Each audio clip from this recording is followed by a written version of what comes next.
আসসালামু আলাইকুম। অনেকে জিজ্ঞাসা করেন যে আমি ইউটিউব চ্যানেলে একটি ভিডিও আপলোড করেছি কিন্তু থাম্বনেল দিতে পারছি না। থাম্বনেল চেঞ্জ করব কিভাবে আমি আপনাদের দেখাবো। আপনি ইউটিউব চ্যানেলে ভিডিও আপলোড করে থাকলে আপনার ফোন থেকে কিন্তু খুব সহজেই থাম্বনেলটি পরিবর্তন করতে পারবেন।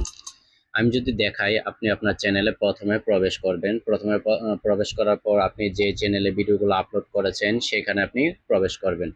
করার পর আপনি চলে যাবেন শর্টে। এই যে শর্ট ভিডিও আপলোড করে থাকলে আপনি শর্টে ক্লিক করবেন। করার পর আপনার চ্যানেলটিতে কিন্তু ক্লিক আসসালামু করবেন, আপনার আলাইকুম। কন্টেন্টে। আপনি আপনার কন্টেন্টে ক্লিক করবেন। কন্টেন্টে ক্লিক করার পর উপরে থ্রি ডট আছে, এইখানে ক্লিক করবেন। করার পর এডিটে ক্লিক করবেন। করার পর কিন্তু আপনার ভিডিওটি থাম্বনেল চেঞ্জ করতে পারবেন। আমি আপনার দেখাচ্ছি। এখানে দেখেন, আপনি ভিডিওটি দেখা যাচ্ছে, এখানে একটি পেন্সিল আইকন আছে, এখানে ক্লিক করবেন। এটাতে ক্লিক করার পর এখানে নিচে কিন্তু দেখেন থাম্বনেল শো করছে। আমি যদি আপনাদের দেখাই, দেখুন আমি এটাকে টেনে যেখানে দিব সেখানে কিন্তু থাম্বনেলটি শো করবে। এটাই কিন্তু ভিডিওর সামনে এসে শো করবে। আমি একটি চয়েস করে আপনাদের দেখাচ্ছি। হ্যাঁ, আমি এই থাম্বনেলটি রাখতে চাই, তাই আমি এইটির উপরে রাখলাম। রাখার পরে উপরে একটি টিক চিহ্ন আছে, এই টিক চিহ্নতে যখন আমি ক্লিক করব আমার থাম্বনেলটি কিন্তু এইটি সেট হয়ে যাবে। দেখেন আমার এটি কিন্তু সেট হয়ে গেছে। এখন আপনি উপরে সেভ লেখাতে ক্লিক করে দিবেন।